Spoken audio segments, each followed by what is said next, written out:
Hello students, मैं सत्येंद्र शर्मा। और आज की वीडियो में हम लोग क्लास 9th का जो ट्रायंगल 7th चैप्टर ट्रायंगल है उसकी एक बहुत ही इम्पोर्टेंट थ्योरम पढ़ने वाले हैं, वो प्रमेय नंबर 3। इससे पहले हम लोगों ने प्रमेय नंबर 1 किया था और जो प्रमेय 2 है वो जस्ट प्रमेय 1 की अपोजिट है, जिसको ऑफलाइन में भी हमने आपको बता दिया था। उसके बाद जो प्रमेय 3 है वो इन तीनों प्रमेय में सबसे ही ज़्यादा इम्पोर्टेंट थ्योरम है। प्रमेय है, मैंने यहाँ देखिए भी स्टेटमेंट लिख रखा है इसका, कि किसी त्रिभुज की दो भुजाओं का योग तीसरी भुजा से बड़ा होता है। किसी त्रिभुज की दो भुजाओं का योग तीसरी भुजा से बड़ा होता है। इसका मतलब क्या है? इसका मतलब ये होता है कि एक तो इसमें आपसे शॉर्ट में एक क्वेश्चन पूछ लेगा कि भैया बताओ कोई ऐसा त्रिभुज आप बना सकते हो कि जिसकी भुजाएं 1 2 3 हैं, तो हम कहेंगे नहीं, ये त्रिभुज नहीं बन सकता। चलो पहले तो मैं आपको थ्योरम बताते हैं, उसके बाद आपको बताएंगे कि इसका यूज क्या है, कैसे क्वेश्चन पूछते हैं। मैंने इस पर लिख भी रखा है मोस्ट इम्पॉर्टेंट, मतलब एग्ज़ाम की दृष्टि से ये जो एक्सरसाइज मतलब ये थ्योरम जो है वो बहुत ही इम्पोर्टेंट है। ठीक है, चलिए देखो क्या है। यहाँ हमारे लिए एक त्रिभुज गिवन है बेटा, ठीक है ना। क्या है? यहाँ हमें एक त्रिभुज गिवन है। सपोज करो कि ये हमारा त्रिभुज गिवन है, कौन सा? ए बी एंड सी। तो सबसे पहले हम लोग क्या लिखते हैं? ज्ञात है। क्या लिखते हैं? ज्ञात है।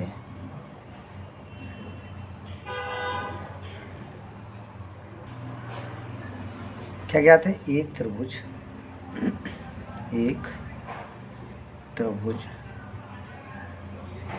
A B C. क्या ज्ञात है? एक त्रिभुज ए बी सी, जिसमें बस एक त्रिभुज ए बी सी, इतना ज्ञात है। हमें सिद्ध क्या करना है? तो सिद्ध करना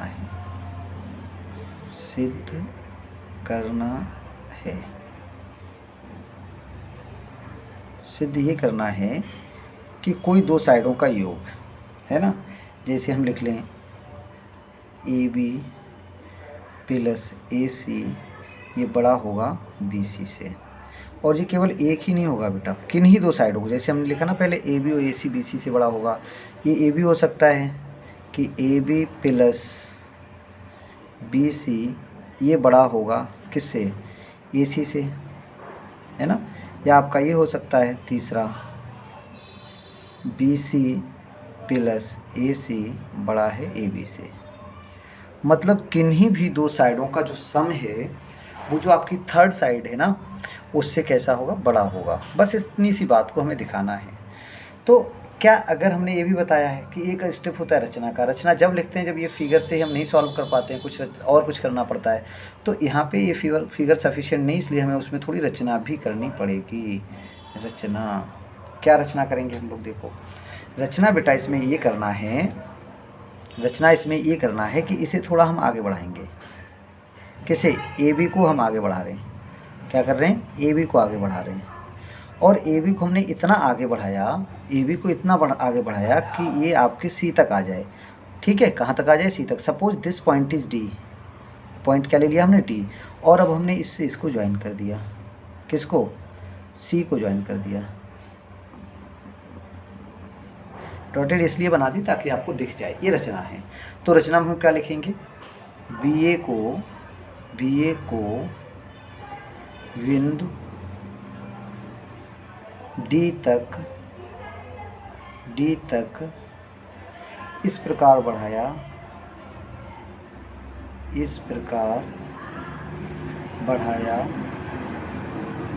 कि ए डी बराबर ए सी तथा डी सी को मिलाया। समझ में आया इतनी बात? क्या किया हमने? इस बी ए को हमने बिंदु डी तक बढ़ाया और वो भी ऐसे लिया कि ये जो है ना आपका ये आपस में बराबर हो जाए। ठीक है, उसके बाद हमने क्या किया? डी सी को भी मिला दिया। अब देखो इसका प्रूफ कैसे करते हैं हम लोग। बड़ा सिंपल है, आराम से समझ में आ जाएगा अगर हमने थोड़ा सा भी ध्यान लगा के इसे देखा तो। प्रूफ,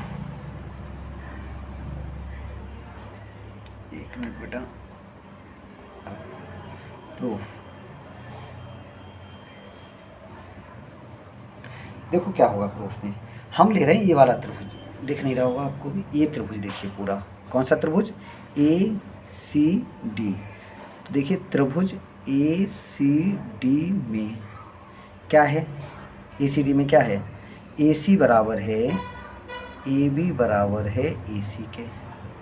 किसके बराबर है, ए बी, सॉरी ये ए बी बराबर ए सी नहीं है बेटा, ये देखिए यहाँ हमने क्या लिखा है, ए बी बराबर ए सी, तो ये ए बी नहीं है बेटा, ये ए डी है।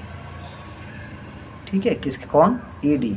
ऊपर देखो जितने, ये ए डी को हमने ए सी के बराबर किया है, ए डी और ए सी को बराबर किया है, तो वही यहाँ पे ए डी आएगा। ये क्या है, ए डी बराबर ए सी। अब देखो इन कोणों के हम नाम रख देते हैं कुछ। सपोज करिए कि ये कोण हो गया आपका 1, ये कोण हो गया 2, इसको नाम रख दे रहे हैं कोण 3। ठीक है, ये बड़ा ए डी बराबर है ए सी के। तो देखो ये जो ए डी है, ए डी की जगह मैं क्या लिख सकता हूँ, ए डी ये रहा, ए डी के सामने कोण कौन सा, 1। तो अब हम लिख सकते हैं कोण 1 बराबर कोण 2।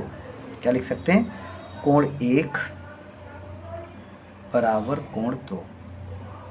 ये बात समझ में आ गई। अगर दो साइडें बराबर हैं तो उसके दो कोण बराबर हो जाएंगे। यहाँ लिख देना, समान भुजाओं के सम्मुख कोण,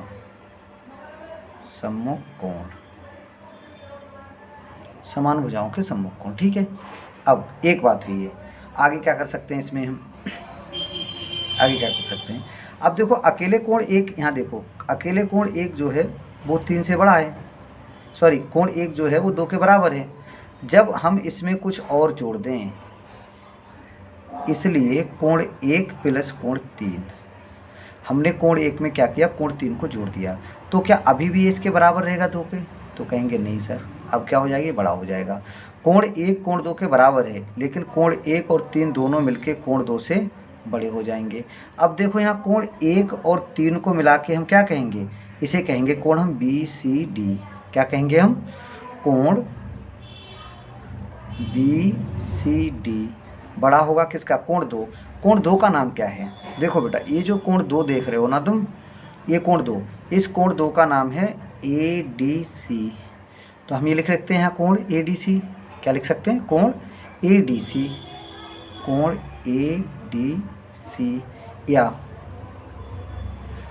कोण बी सी डी बड़ा है कौन सा, देखो अभी हमने लिखा था कोण ए डी सी, इस ए डी सी को क्या हम बी डी सी नहीं कह सकते, क्या कह सकते हैं, कोण बी डी सी लिख सकते हैं। ठीक है, लिख लेते हैं भाई, बड़ा है कोण बी डी सी। आप चाहे चित्र बनाओ उसे देख के चलिए बेटा, बी डी सी। अब देखो हमने दो कोण ले लिए, B C D B D C, B C D B D C, कौन से, बी सी डी और बी डी सी। इन्हें देख के लग रहा ना ये त्रिभुज बी सी डी होगा। यहाँ देख लेते हैं हम लोग, एक कोण हमने ले लिया ये वाला पूरा, और एक कोण ले लिया ये वाला, तो ये पूरा त्रिभुज हो जाएगा आपका बी सी डी। कौन सा त्रिभुज हो गया, बी सी डी। अब बड़े कोण के सामने की भुजा भी बड़ी होगी, बड़े कोण के सामने की भुजा बड़ी होगी, तो हम वही लिखेंगे यहाँ, चूँकि बड़े कोण के सामने की भुजा बड़ी होती है, बड़ी होती है। अब बड़े कोण के सामने की भुजा बड़ी होती है, तो देखो हमारा कोण क्या है, बी सी डी, इसके सामने की भुजा क्या हो जाएगी, बी सी बी डी। देखो यहाँ बी सी डी, कोण क्या है, बी सी डी, कोण क्या है, बी सी डी, तो इसके इस कोण के सामने की भुजा क्या हो जाएगी, ये हो जाएगी बी डी, है ना, क्या होगी आपकी बी डी, तो इसलिए क्या होगा बी डी। देखो बेटा कोण ये होता है, ये भुजा होती है ना, तो बी डी बड़ा होगा, किससे बड़ा होगा, बी सी से। किससे बड़ा होगा, बी सी से, तो बड़ा होगा बी सी से। देखो यहाँ ज़रा, ये तो हो गया आपका बी डी, ये हो गया आपका बी डी, ये बी डी बड़ा होगा किससे, बी सी से। ठीक है, अब ये जो बी डी है, ये जो बी डी है, इसको हम क्या कर सकते हैं, बी डी को हम दो भागों में डाल देंगे, किसमें, A B plus A D. B D को हम क्या डाल देंगे, दो भागों तोड़ लेंगे। ये पूरा बी डी है, ये ए बी और ए डी के बराबर है, तो वो लिख लें इसे हम, समझ में आ गया होगा ये। इसलिए A B plus B D A D ये मिला के किसका हो जाएगा, बी सी बड़ा हो जाएगा बी सी से। यहाँ लिख देना बी डी बराबर है A B plus A D. ठीक है। अब अभी हम लोगों ने देखा था, क्या देखा है हमने, रचना से क्या किया था कि ये जो ए डी किसके बराबर है, ए डी बराबर है ए सी के। ए डी किसके बराबर है, ए डी बराबर है ए सी के। ठीक है, तो वही यहाँ पे अब हम क्या करें, ए डी की जगह पे ए सी लिख देते हैं, ए डी की जगह पे ए सी लिख देते हैं। इसलिए ए बी प्लस ए सी ये बड़ा हो जाएगा बी सी से। बेटा यही हमें सिद्ध करना था, है ना। ए बी और ए सी दो भुजाएं मिला के तीसरी भुजा से बड़ी हैं। अब हम लिख सकते हैं इसी, पहला हमारा यही था, इसी प्रकार हम लिखेंगे। इसी प्रकार आपको पूरा सिद्ध नहीं करना है। A B plus B C बड़ा होगा ए सी से, ये भी हो गया, है ना। तथा अगला है बी सी प्लस ए सी, बी सी प्लस ए सी बड़ा होगा ए बी से। देखो हुआ क्या, हमने एक चीज़ को बस सिद्ध करा, इसको इसी प्रकार ये लिख दिए। ठीक है, फिर इधर आते हैं, एक बार मैं आपको समझाने की कोशिश करता हूँ मैंने क्या बनाया है यहाँ। फिर देखो बेटा, केवल क्वेश्चन को ओनली समझिए कि ये आपका एक त्रिभुज था जिसमें हमने रचना कर ली, ये दोनों कोण बराबर हो गए, ये दोनों भुजाएं बराबर हो गई, जिससे आपके ये दोनों कोण बराबर हो जाएंगे।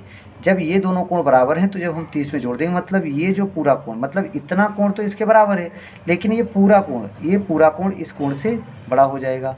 अब इस पूरे कोण के सामने की भुजा है बी डी और इस कोण के सामने की भुजा है बी सी, मतलब बी डी बड़ा हो जाएगा बी सी से। अब बी डी को हमने क्या, ये जो पूरा बी डी है इसको हमने क्या किया, दो पार्टों में तोड़ लिया, एक तो हो गया आपका ए बी और एक हो गया आपका ए डी। अब ये जो आपका ए डी है उस ए डी को हमने रिप्लेस कर दिया ए सी से, तो क्या हो जाएगा ए बी प्लस ए सी बड़ा हो गया बी सी से। बस इतनी सी बात है जिसे समझाने में इतना टाइम लगा, सही है। अब एक चीज़ आपको यहाँ और बता रहा हूँ, क्वेश्चन इसमें ऐसे पूछेगा कि क्या, ये खाली क्वेश्चंस हैं, है ना, ये खाली समझ लीजिए और कुछ नहीं है। क्वेश्चंस क्या हो गया, ये पूछेगा क्या 2, 3, 5 भुजाओं से त्रिभुज बन सकता है। या ऐसे बोलेगा क्या 2, 3, 5 त्रिभुज की भुजाएं हैं, तो हम कहेंगे नहीं। क्या कहेंगे, नहीं। क्यों नहीं है, क्योंकि 2 और 3 मिला के कितना होगा, 5 होगा। होता त्रिभुज की भुजाएं, अगर कोई भुजाएं त्रिभुज की भुजाएं हैं तो उसमें दो छोटी भुजाओं का योग सदैव सदैव सदैव तीसरी भुजा से बड़ा होगा।